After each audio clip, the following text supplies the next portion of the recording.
Facebook's fact-checking just isn't working. The Facebook part of each breaking news cycle is pretty familiar to journalists. A story breaks, and it seems just a matter of time until a false or misleading bit of information appears on Facebook's trending section, or otherwise makes its way around the platform with alarming speed. Facebook's fake news problem, which the company initially downplayed, was on display during the 2016 election, when the platform was found to have enabled propaganda and profitable lies to spread to millions of people. In theory, Facebook has taken steps to prevent this.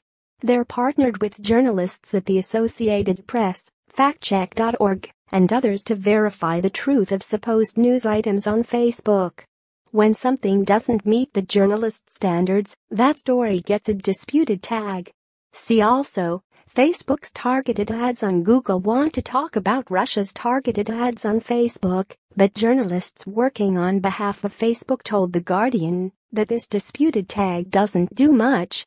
A year after these journalists began their partnership with the platform, they spoke to The Guardian out of concern that Facebook wasn't serious about stopping disinformation.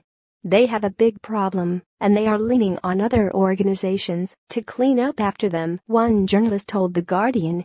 These journalists reportedly don't have access to stats that would tell them whether or not their work stems the tide of misinformation. They reportedly often can't tell when a disputed tag gets slapped on an article, and, even if they see that tag, they don't know whether it even slows that article's spread.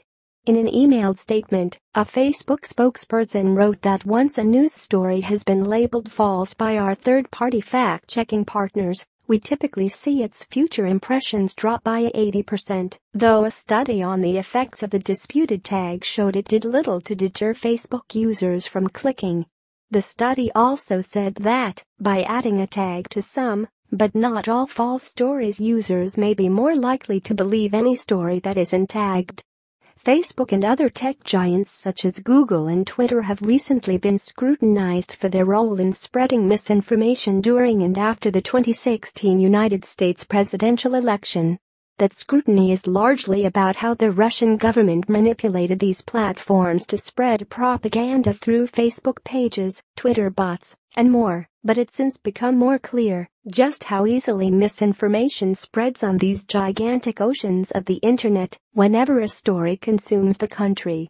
After October's mass shooting in Las Vegas that left 59 people dead, many Facebook users were treated to a story about how the shooter was, as the New York Times put it, an anti-Trump liberal who liked Rachel Maddow and Mobian.org, that the FBI had already linked him to the Islamic State, and that mainstream news organizations were suppressing that he had recently converted to Islam.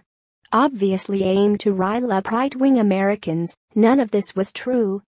Facebook was unable to distinguish news from 4chan garbage despite its supposed effort to combat misinformation. The platform has announced huge numbers of hires to review who's buying ads on its platform and to combat violent messages. Maybe they should hire a bunch of their own